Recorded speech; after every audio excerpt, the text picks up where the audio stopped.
하나님 말씀 읽겠습니다. 여호수아서 3장 1절부터 6절입니다. 구약성경 322쪽입니다.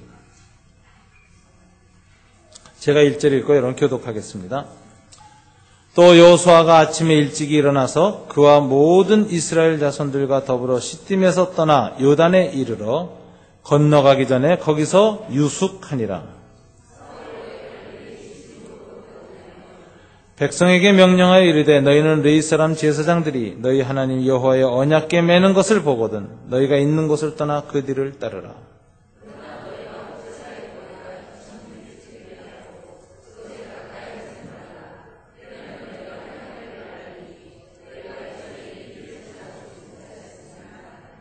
여호수아가 또 백성에게 이르되 너희는 자신을 성결하게 하라. 여호와께서 내일 너희 가운데 기이한 일들을 행하시리라. 여호수아가 또 제사장들에게 말하여 이르되 언약궤를 메고 백성에 앞서 건너라 하매 곧 언약궤를 메고 백성에 앞서 나아가니라. 아멘. 오늘 성경에 나타나고 있는 이 본문의 사건은 지금으로부터 3500년 전 사건입니다. BC 1410년 내지 5년 사이에 이 일이 일어났다고 구약학자들은 말합니다. 어디에서 일어났는가? 요단강변에서 일어났습니다. 이스라엘 쪽이 요단강변이 아니라 지금 요르단이라는 이스라엘 요단강 동쪽에 있는 사람들, 그 지역에 있는 강변에서 일어난 사건입니다. 제가 생각할 때 이 요단강변 지역은 이 지구상에서 가장 낮은 지역입니다. 그 고도가 어떻게 되느냐 보면 해저 420m입니다. 그러니까 이 요단강은 사실 지구에서 보면 바닷속 420m 위치에서 흘러가는 강이에요. 세계에서 가장 낮은 강이라고 볼 수가 있습니다. 가장 깊은 강이라고 볼 수가 있습니다. 그 주변에 있는 도시가 바로 여리고라는 도시가 있습니다. 여리고를 이렇게 내려가면은 여리고 입구에 지구상에서 가장 낮은 도시 이렇게 돼 있어요. 예루살렘이 평균 해발 800m를 보니까 해저 420m면 약 1200m 표고가 차이가 납니다. 근데 예루살렘에서 여리고까지 요단강까지 내려가는데 약 1시간 정도 차로 걸립니다. 이 고속도로를 해서 쭉 내려가면은 무려 1200m를 1시간 만에 내려가는데 이거 뭐 급경사입니다. 성경에서 예루살렘에서 여리고로 내려갔다라는 표현이 무엇을 의미하는지 알 수가 있습니다.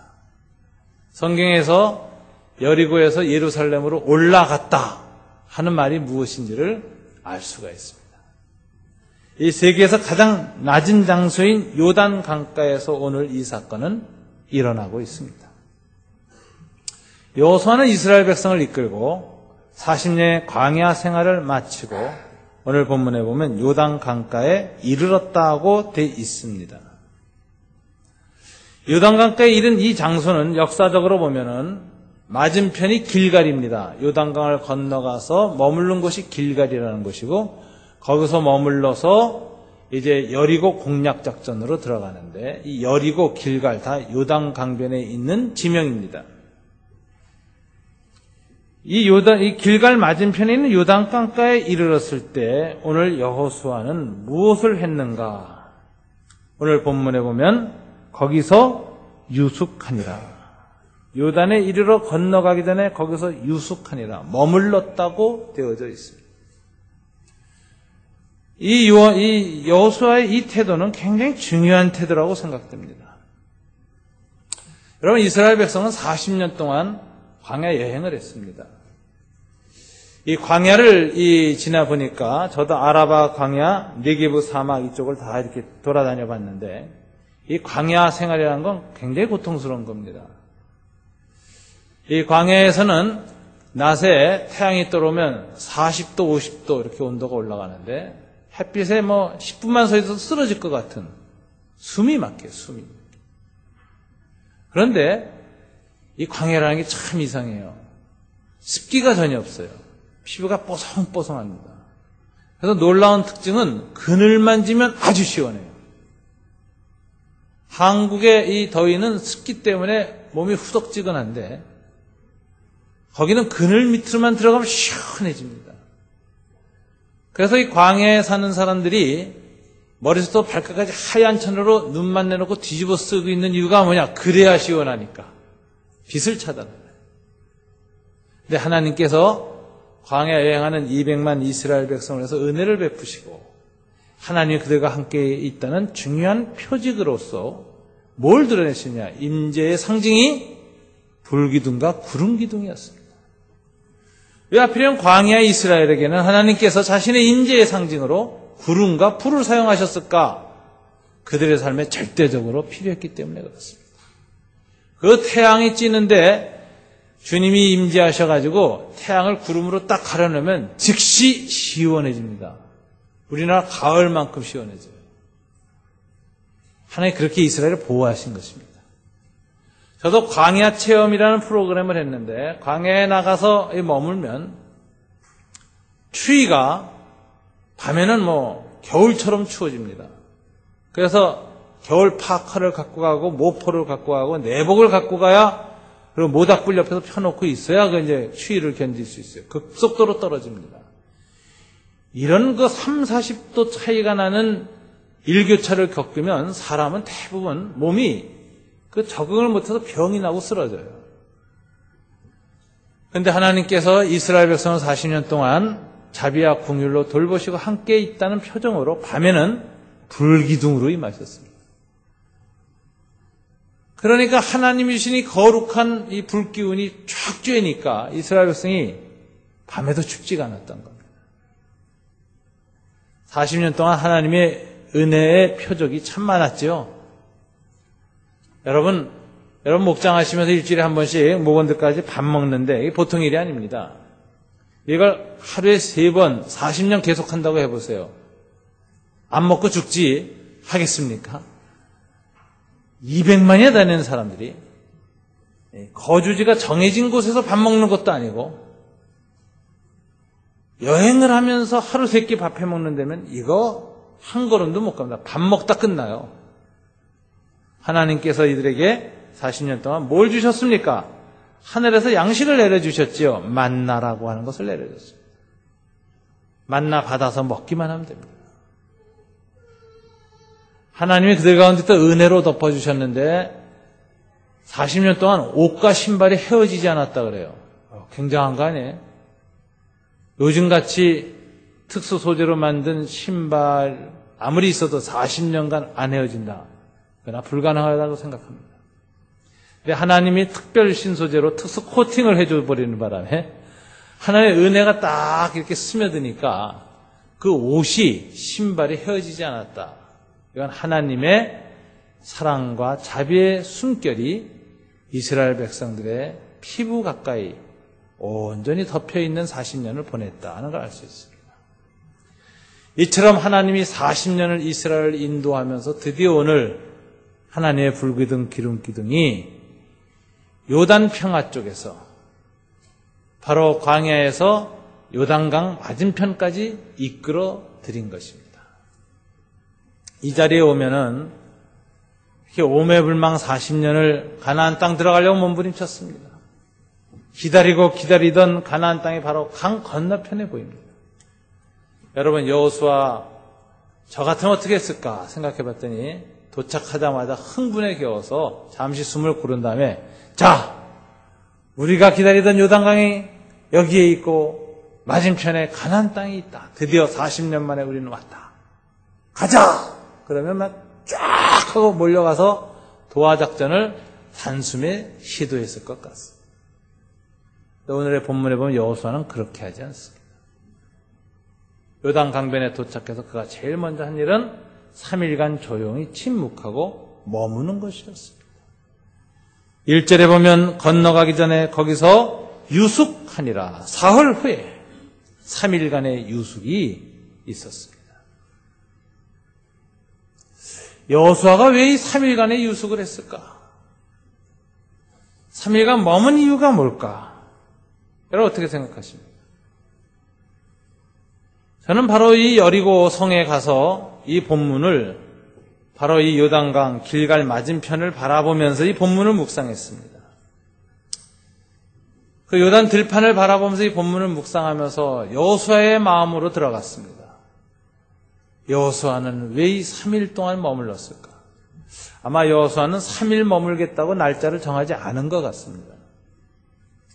그냥 머물렀습니다. 하루인지 이틀인지 3일인지 4일인지 5일인지 일주일인지 30일이든지 100일인지 상관없다. 머무르자. 어느 때까지?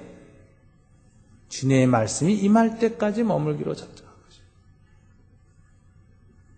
그래서 이 3일째 되는 날 주님의 말씀이 임했는데 3일째쯤 됐을 때 아마 하나님이 보시니까 여호수아가 드디어 하나님이 원하는 단계로 올라온 것 같아요.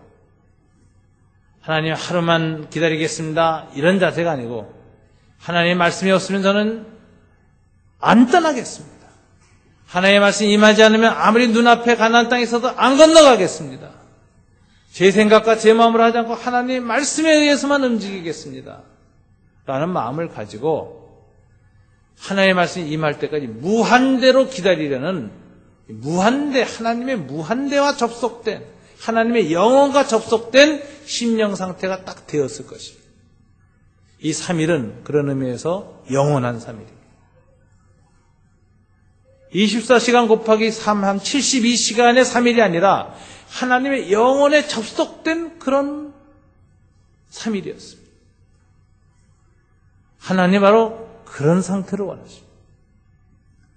이 상태에서 난 것이 단 하나입니다. 주님의 말씀이 없이는 한 걸음도 움직이지 않겠습니다. 오직 말씀만이 내 길의 빛입니다. 말씀만이 내 갈 길입니다. 불기둥 구름기둥으로 인도하신 하나님께서 또다시 요단강 앞에서 가나안 땅을 인도하시는 말씀이 없이는 저는 머무르겠습니다.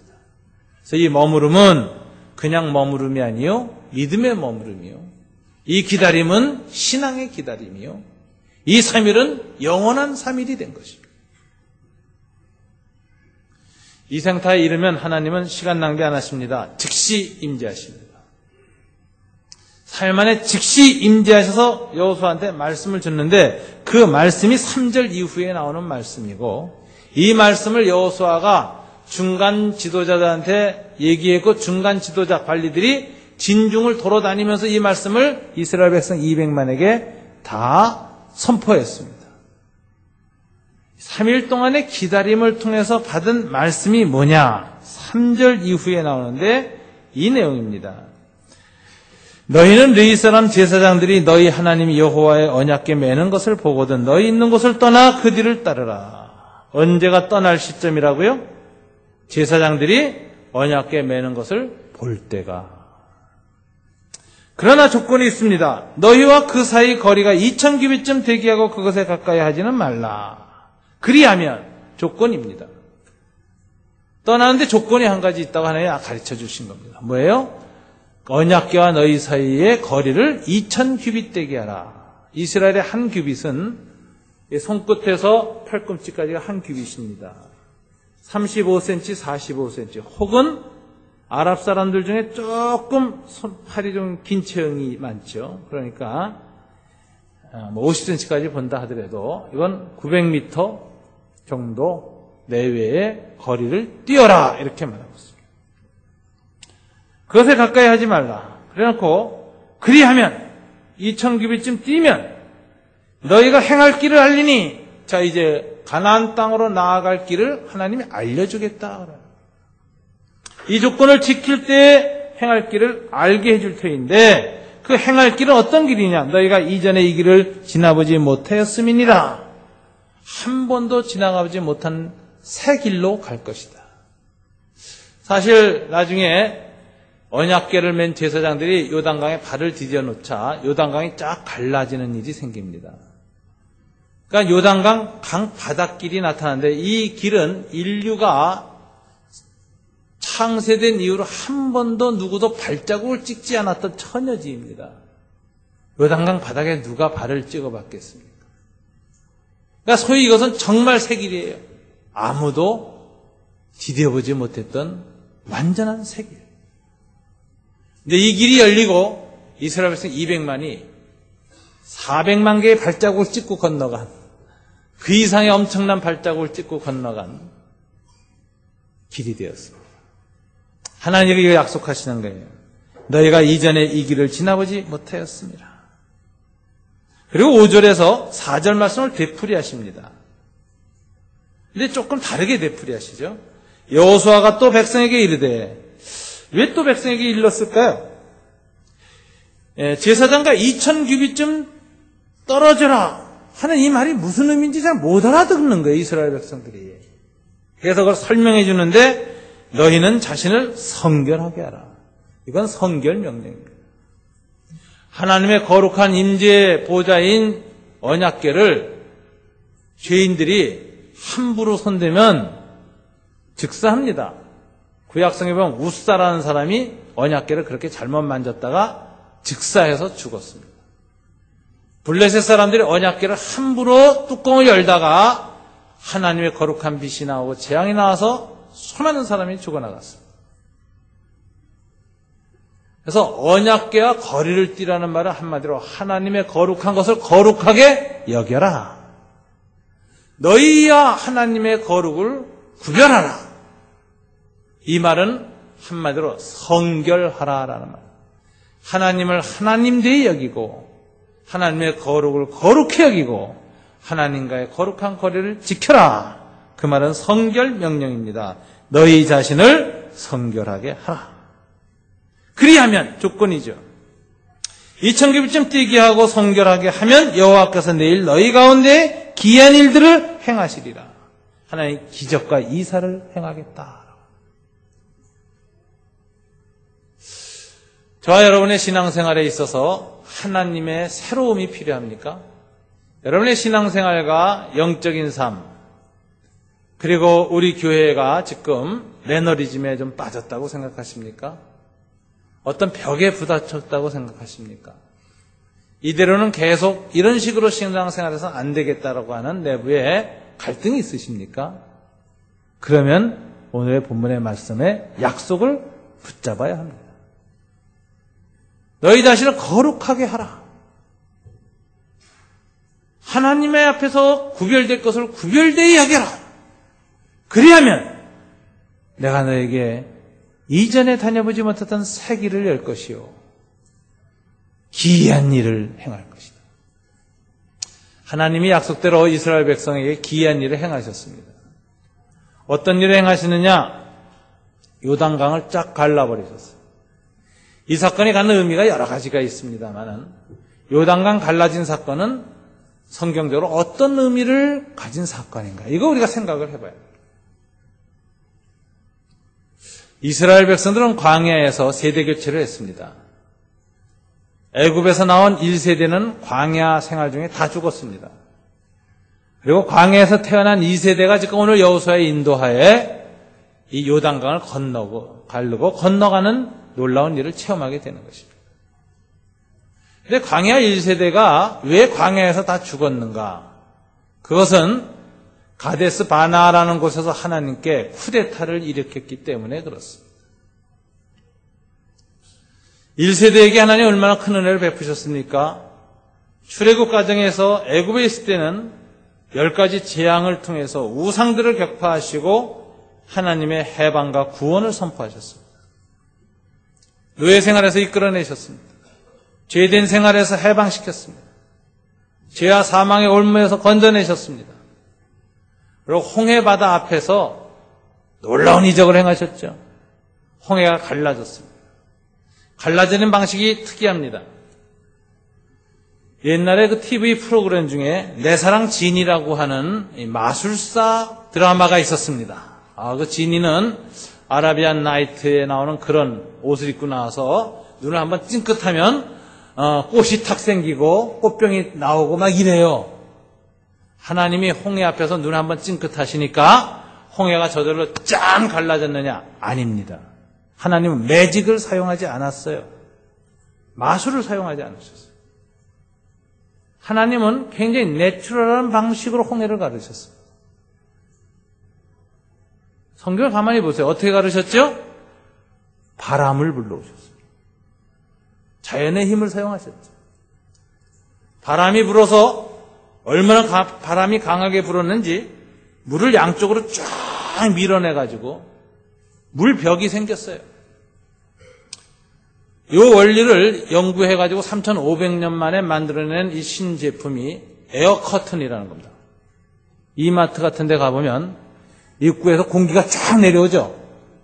그럼 안에 있는 차가운 공기 안 나고 벌레도 못 들어옵니다. 홍해에서 하나님 에어 커튼을 치신 거예요.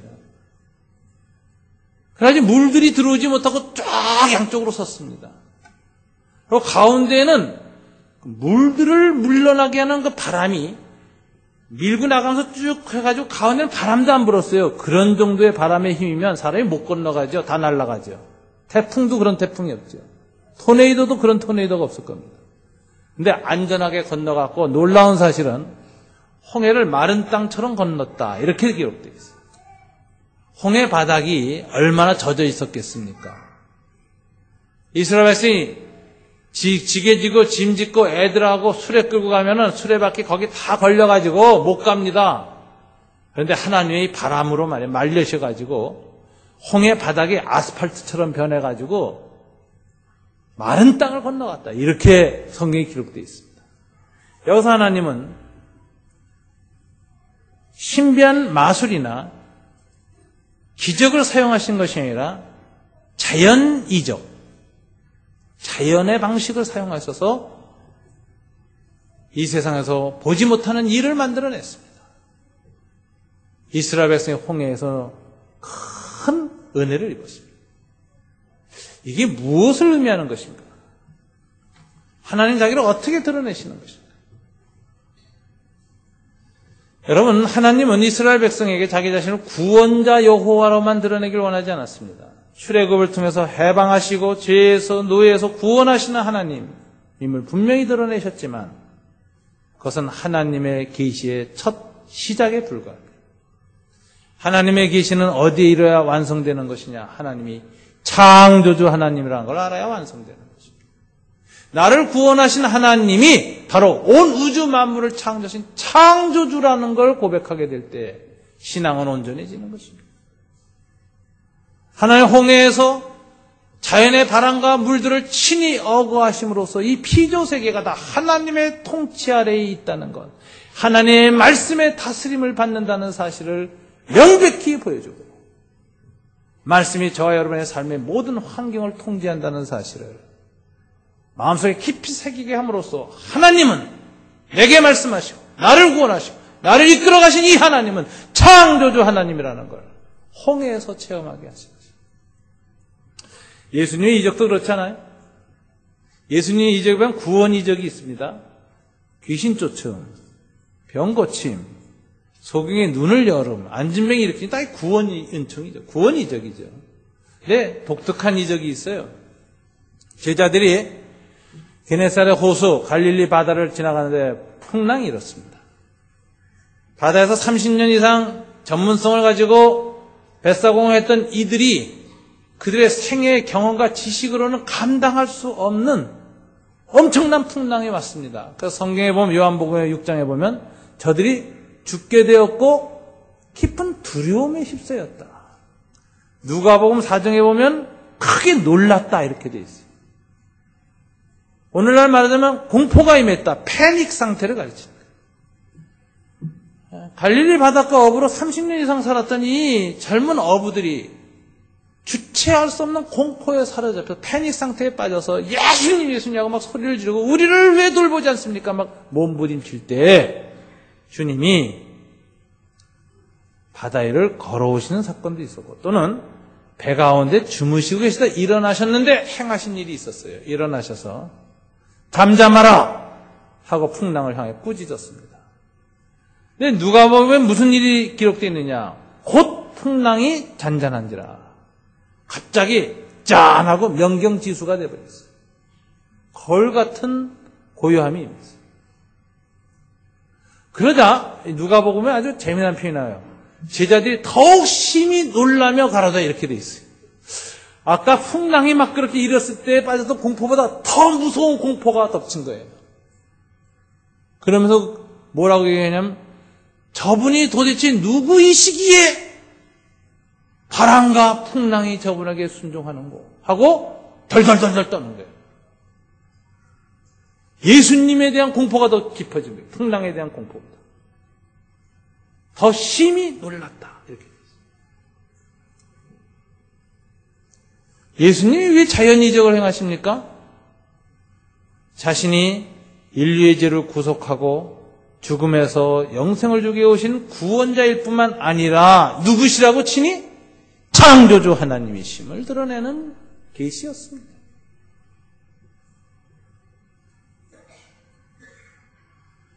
그래서 이 하나님에 대한 이 인식이 굉장히 중요한 겁니다. 하나님은 항상 자기 백성에게 자신이 구원의 하나님일 뿐만 아니라 전능하고 천지 만물 우주를 다 통제하고 계시는 전능한 여호와 창조주 하나님이심을 끊임없이 상기시키시고 예수님도 우리에게 자신의 창조주 되심을 보여주셨습니다. 구약에서 가장 하나님의 자기 자신을 드러내는 결정적인 사건이 출애굽 사건입니다. 출애굽이 구약의 모든 계시의 핵심입니다. 그것은 창조주 하나님의 전능하심입니다. 근데 이 하나님 홍해에서의 이 창조주 하나님의 전능성을 광야 1세대는 친히 체험했지만 오늘 여호수아의 인도를 따라 요단강에 서 있는 광야 2세대, 광야에서 태어난 세대는 경험하지 못했어요. 부모로부터 얘기만 그렇다 하더라 하고 들었기만 했습니다. 그런데 하나님께서 이 2세대에게 동일한 체험을 겪게 되길 원하셨습니다. 그래서 이들을 1세대와는 달리 가나안 땅으로 인도할 때 다른 경로로 인도하셨습니다. 비교해보면 광야 1세대를 가나안 땅으로 이끌어 가실 때 육로로 들어갈 수 있는 곳으로 끌고 가셨습니다. 가데스 바나라는 지역은 요단강 건너지 않고 이렇게 요단강 위쪽으로 해서 이렇게 가나안 땅으로 이집트에서 들어갈 수 있는 육로 코스예요. 쉽고 편합니다. 하나님이 그들에게 그 코스를 택하신 이유는 홍해 사건을 이미 겪어서 아니까 그냥 글로 데리고 가면 되는 거예요. 그러니까 순종만 하면 되는 건데 이 백성이 가데스 바나에서 정탐꾼 12명 보내고 나서 그중에 부정적인 보고를 하고 비관적인 정보를 전하는 10명에게 마음이 쏠려가지고 하나님에 대한 믿음이 없었습니다. 여호수아와 갈렙이 아니다. 비록 산성이 넘고 그곳에 거인들이 있지만 그들은 우리 발의 죄다. 우리의 밥이다. 라고 주장하면서 믿음으로 정복할 수 있다고 이야기하지만 그들 앞에서 우리는 메뚜기와 같은 존재예요. 그 산성은 너무 크고 높아서 우리가 정복할 수 없다라는 비관적이고 부정적인 불신앙의 증언을 한 10명의 증언들의 말에 이스라엘 나머지 지파 사람들이 다 마음이 기울어졌습니다. 그래서 이들이 뭐라고 하냐면은 우리가 죽을 것이 없어서 이곳에 끌어다 죽인단 말인가? 하나님의 원망을 하면서 하나님을 죽이고 싶은 마음이었죠. 그런데 차마 하나님을 못 죽이니까 어떻게 해요? 저 모세를 죽이고 애국으로 돌아가자 그래요. 이건 완전 군사 쿠데타, 군사 반란입니다. 하나님을 향한 쿠데타를 향한 거예요. 하나님 거기서 이스라엘이 이 출애굽하고 나서 하나님께 불순종 많이 했지만 최후의 불순종은 가데스 바나에서 한 거예요. 쿠데타죠. 하나님께서 안 되겠다. 너희는 가나안 땅에 못 들어간다. 그래서 정탐했던 40일 하루를 1년으로 계산해서 광야에서 40년 동안 뺑뺑 돌다가 다 너희는 죽는다. 단 2사람만 들어간다. 누가 들어가요? 정탐보고를 올바로 한 여호수아와 갈렙만 가나안 땅에 들어간다. 그래서 다 죽은 겁니다. 그래서 태어난 게 광야 2세대인데 이 2세대는 홍해 사건을 체험을 못했지요. 그래서 하나님이 이들을 이끌고 가신데 이번에는 가나안 땅으로 40년에 이끄신 곳이 어디냐? 요단강 앞으로 데려왔어요. 가데스 바나하고는 전혀 다른 지점입니다. 길갈 맞은편에 전혀 다른 경로를 통해서 이끌고 왔습니다. 왜 하나님께서 이렇게 두 번째 경로는 독특하게 요단강 앞에 세웠는가? 그 목적을 여호수아서 4장에서 말하고 있습니다. 4장 23절, 24절을 한번 보실까요?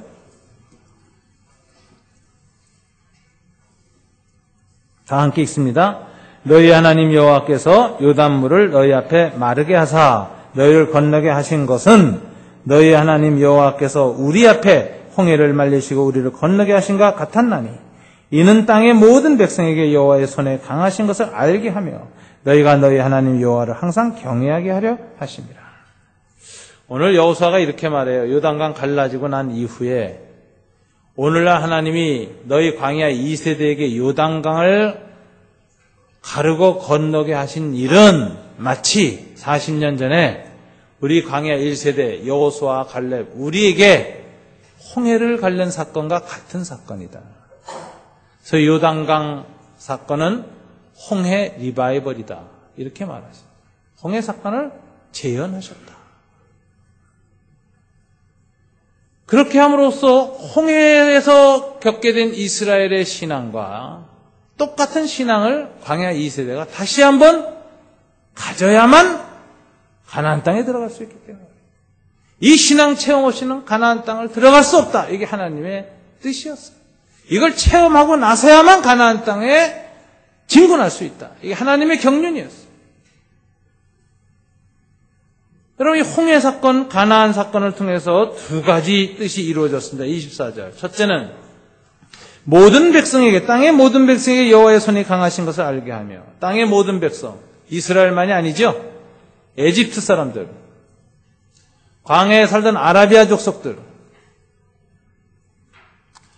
또 가나안 땅에 살던 7족속들, 여러 베두인 족속들, 그 부분에 수많은 부족속들이, 하나님 알지 못하는 족속들이 하나님의 홍해를 갈랐다는 사실을 듣게 되고, 또 이스라엘 백성들 가운데에는 중단 잡족이 있었습니다. 이스라엘 백성들만 있었던 것이 아니라 함께 출입국한 다른 나라의 수많은 소수 민족들이 함께 있었습니다. 오늘 한국 사회에 있는 세계 50여 개국에서 온 다민족 공동체, 다른 나라 사람들이 우리나라에 함께 사는 것처럼 이 당시 이스라엘에도 애굽에 그렇게 살고 있던 사람들이 여호와 하나님을 믿고 따르고 이스라엘의 하나님을 믿고 따르기로 결심하고 함께 출애굽을 했어요. 이들을 통해서 중근동 지역의 여러 족속들에게 수많은 입소문이 전달됐는데 그 결과는 무엇이냐? 땅의 모든 백성에게 무엇이 알려졌습니까? 여호와의 손에 강하심, 하나님의 능력이 알려졌습니다. 하나님은 홍해 사건과 요단강 갈라는 사건을 통해서 미쇼데이 하나님의 선교를 행하신 것입니다. 어떤 사람의 도움이나 교회의 도움 없이 하나님 자신이 선교를 하신 것입니다. 그 전능성, 창조자 되심을 드러내므로 지금 모든 백성들이 여호와 하나님을 두려워 떨게 만드는 이런 놀라운 선교의 전초 작업을 하나님이 이미 행하셨습니다. 이게 이방을 향한 하나님의 계시의 목적입니다. 두 번째 목적은 너희가 너희 하나님 여호와를 항상 경외하게 하려 하심이라. 이스라엘 백성을 하고 여호와를 경외하게 하려 한다라는 것입니다. 여기서 주목할 단어가 경외지요. 하나님 자기 백성이 자기를 경외하기를 원합니다. 이 단어 속에서는 존경이라는 경자와 더불어 왜, 이건 두려울 외자입니다. 구약 성경에서 항상 주 너희 하나님 여호와를 경외하라 라는 말이 수없이 반복돼서 나오는데, 하나님의 백성이 하나님에 대한 기본 태도는 경외인데, 이 경외라는 단어 속에 중심 개념은 두려움입니다. 두려움. 여러분, 하나님의 백성이 하나님의 사랑만 알면 방자해져요. 버릇이 없어져요. 할아버지가 손자를 기호해서 사랑만 해주면 이게 버릇이 없어져서 할아버지 수염을 끄댕깁니다. 사랑의 하나님을 알긴 아는데 하나님 앞에 절제력이 없어지고 신앙이 무너지는 거예요. 그런데 하나님 그걸 원치 않았어요. 그래서 하나님은 사랑을 드러내시고 사랑의 손길을 입히실 뿐만 아니라 때로는 그의 전능성을 드러내요. 그 강한 힘, 그 정의, 심판, 권능을 드러내요. 그 앞에서 죄를 느끼는 모든 인생이 두려워 떨게 돼요. 손자가 아무리 이뻐도 할아버지가 가끔 잘못할 때는 회초리를 단단히 때려놔야 할아버지에 대한 이 사랑에 대해서 무례해지지 않는 절제력이 나오는 것입니다. 그래서 모든 신앙의, 신구약 성경의 신앙의 핵심은 두려움과 연결되어 있다는 걸 기억하세요. 그래서 빌립보서에서 사도 바울이 뭐라고 했는지 아세요? 두렵고 떨림으로 너희 구원을 이루라. 두렵고 떨림이 구원을 이루는 아주 중요한 경건의 기초라는 걸 우리에게 말하고 있어요. 두렵고 떨림. 그 단어를 가지고 유명한 책을 쓴 기독교 철학자가 있죠. 화란에. 쇠렌 키에르케고르. 이 사람이 쓴 유명한 책 중에 하나가 공포와 전율이라고 번역이 되었어요. Fear and Trembling. 두려움과 떨림. 키에르케고르는 기독교 신앙의 가장 핵심은 뭐라고요? 두려움과 떨림이다 라고 했어요. 이걸 잃어버린 교인들은 방지해진다. 3부 예배에서 하나님에 대한 두려움과 떨림이 사라지면 가장 흔하게 나타나는 현상이 뭡니까? 절제력이 무너진 현상. 예배 시간 늦는 거죠. 어슬렁어슬렁 들어오는 거예요. 5분이고 10분이고 늦게 들어오는 게 아무런 감각이 없는 거예요. 하나님을 만홀히 여기는 태도요. 두려움이 없는 태도요. 무너지는 삶을 보여줘요. 하나님에 대한 경외지심이 회복되면 긴장이 생깁니다. 텐션이 옵니다. 영적 긴장이 옵니다. 찬양과 기도와 말씀 앞에서 하나님을 경외할 수 있는 근본적인 힘이 있습니다. 그래서 요한 켈빈은 모든 경건은 하나님에 대한 두려움에서 시작한다 라고 하는 아주 유명한 영적 교훈을 남겼습니다. 하나님이 출애굽 사건을 일으키고 홍해를 가른 것도 오늘 광야 2세대 앞에서 요단강을 가르고 건너게 한 것은 단 하나입니다. 이스라엘로 하여금 하나님에 대한 경외지심을 회복하게 하려 하십니다. 여러분, 신앙이 무너질 때 제일 먼저 무너지는 게 뭔지 아세요? 기도와 말씀이 무너지는데 기도하지 않고 말씀을 안 본다는 게 뭘 의미하는가? 하나님께 여러분 기도 안 한다는 건 메시지입니다. 여러분이 메시지 보내는 거예요. 하나님, 나는 당신의 도움 없이 언제든지 내 힘으로 살 수 있어. 당신한테 요청도 안 할 테니까 당신 날 도와줄 필요도 없어요. 이걸 말로 하지 않고 몸으로 하는 행위가 기도 안 하는 거예요. 자기의 전능성. 내가 전능하다. 하나님이 필요 없다. 그러므로 기도도 필요 없다. 이건 하나님 앞에 가장 무서운 우상 숭배입니다. 기도 안 함이 자기 우상성의 가장 놀라운 표현이라는 걸 기억하십시오. 말씀을 듣지 않는다는 건 뭐예요? 내 생각대로 살겠습니다. 당신 말씀이 무슨 필요하고 당신 말씀의 인도가 무슨 필요한가? 개입하지 마시오. 이게 가장 무서운 자기 우상 숭배입니다. 말씀 안 보고 기도 안 하는 것은 무종교성이 아니라 자기 우상 숭배의 큰 소리입니다. 하나님 이걸 들으세요. 마음의 소리를 들으세요. 무의식의 생각을 읽으세요. 그리고 하나님께서 가장 싫어하시는 교만이죠. 영적 교만은 기도 없음과 말씀 없음으로 시작한다.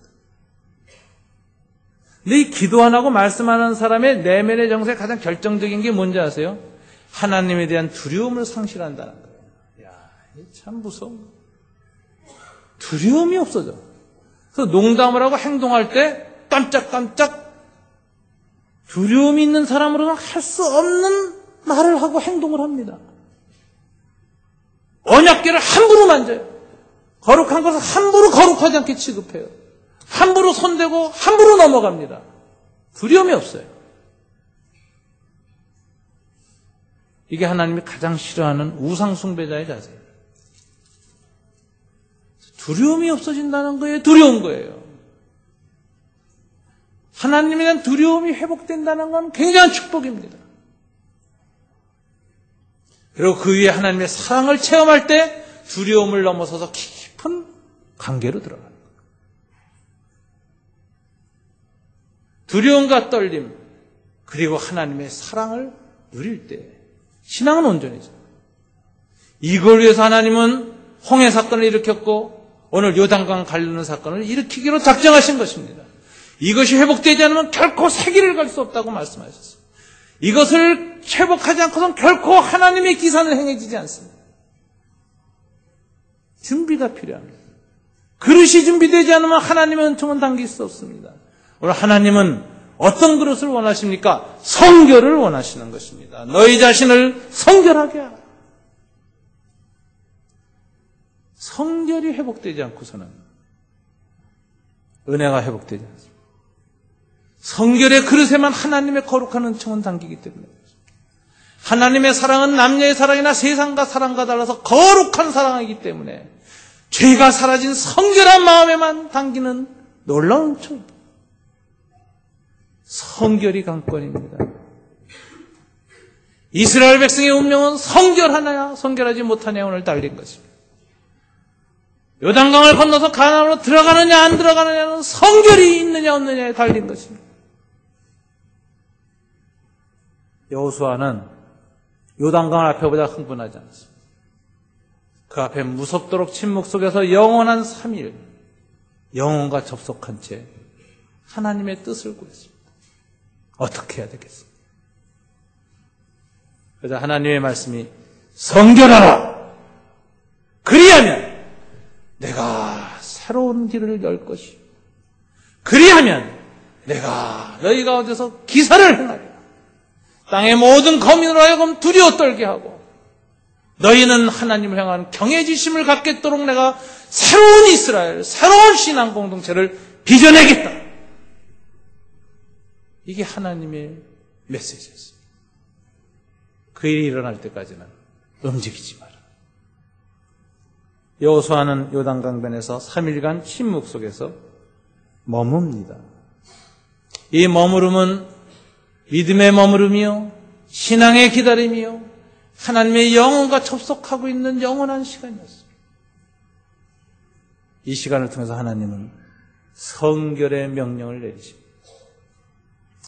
저는 이 말씀을 요단강변에서 묵상하면서 우리 교회를 통해서 적용을 했습니다.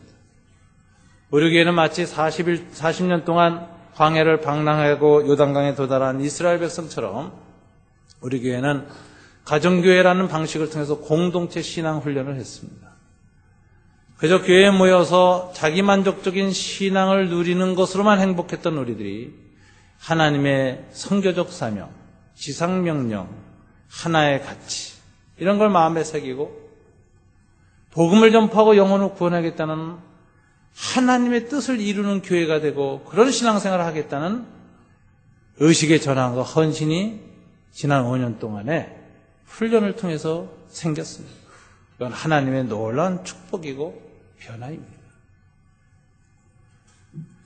그렇지만 저희들은 이제 하나님 앞에서 새로운 길을 구해야 할 때가 도래했습니다. 이 공동체적인 훈련 과정을 통해서 우리에게 생긴 것이 많지만 이 상태로는 새로운 길이 열리지 않는다라는 인식이 생겼습니다. 우리가 이런 과정을 통해서 다시 회복해야 될 것이 무엇인가를 살피게 되었습니다. 그것은 하나님의 능력을 체험하고 은혜로 새로워지고 그리고 하나님 앞에 우리가 경외지심을 갖는 것입니다. 예배와 기도와 말씀에 있어서 우리의 풀어버진 나사가 다시 조여지고 영적 긴장이 회복되어지고 하나님의 성령이 자그맣게 스쳐만 가도 쩌르릉 소리를 내는 바이올린 현처럼 우리 영혼은 예민하게 반응할 수 있는 영적 긴장감을 회복해야 합니다. 이 모든 관건은 경외지심을 회복해야 된다는 거죠. 그거 없이는 아무것도 되지 않는다는 것을 우리는 알아야 돼요. 어떤 시스템이나 어떤 방식으로도 하나님의 일은 일어나지 않고 하나님은 그 백성을 사용하지 않습니다. 어떤 교회도 어떤 시스템도 어떤 프로그램도 하나님 사용하지 않습니다. 경외지심이 없으면 무용지물입니다. 하나님이 말씀하십니다. 가장 근본적인 그것을 회복해야 돼요. 그러기 위해서는 성결하라. 성결을 위해서 머물러. 돌아와서 우리 장로님들하고 또 교육자들하고 상의를 했습니다. 이 말씀을 나누면서 우리가 하나님 앞에 한 5개월은 전념으로 주님만 바라보는 시간이 필요합니다. 그러기 위해서 우리 교회 모든 프로그램을 잠시 중단하고 공동체적 안식과 휴식을 가집시다. 우리 목녀님들하고도 어저께 수련을 통해서 이 말씀을 전했습니다. 대부분이 찬성을 하고 다소 어리둥절하지만 받아들이시는 믿음의 모습을 보여주셨습니다. 다음 주 추석입니다. 다녀오시고 9월 중까지 목장 모임을 하십시오. 그리고 여러 가지 보완책을 좀 마련한 후에 10월 달부터는 내년 2월까지 5개월간 전 교회가 공동체적인 안식을 갖습니다. 머무릅니다. 이 기간 동안 어떤 프로그램도 하지 않고 말씀과 기도에만 전념합니다. 하나님을 향해서 집중합니다. 수요 예배와 그다음에 금요일날 목장에서 모이던 모임은 다 중지하고 교회 심야 기도회로 모입니다. 그래서 말씀과 기도라는 두 가지에 전념하면서 하나님 앞에 성결해지는 시간을 갖습니다. 성결의 그릇이 준비되면 하나님께서 우리 앞에 새 길을 여실 것입니다. 저와 우리 교회를 새로운 길로 이끌어 가실 것입니다. 그리고 하나님의 기이한 일을 행하실 것입니다. 하나님의 선교가 이루어지고 그리고 우리는 하나님을 향한 경외지심을 회복하게 될 것입니다. 우리의 영혼은 새로워지고 매너리즘이 극복되어지고 우리 영혼은 하나님 앞에 정말 새로운 힘을 얻은 아기 사슴처럼 뛸 수 있는 영적인 생동력을 회복하게 될 것입니다. 관건은 하나님 말씀이 임할 때까지 머무르는 것입니다. 여러분께서 앞으로 5개월 동안 오늘 요단강에서의 3일처럼 우리가 하나님의 은혜만을 전적으로 구하며 비어진 마음으로 우리의 모든 것을 내려놓고 하나님께 초점 맞추는 그런 좋은 시간 누리게 되시길 주님 이름으로 축원합니다. 우리에게 성결이 회복되어지고 하나님이 우리를 다시 이끌어 가시는 새로운 인도가 있기를 주님 이름으로 축원합니다.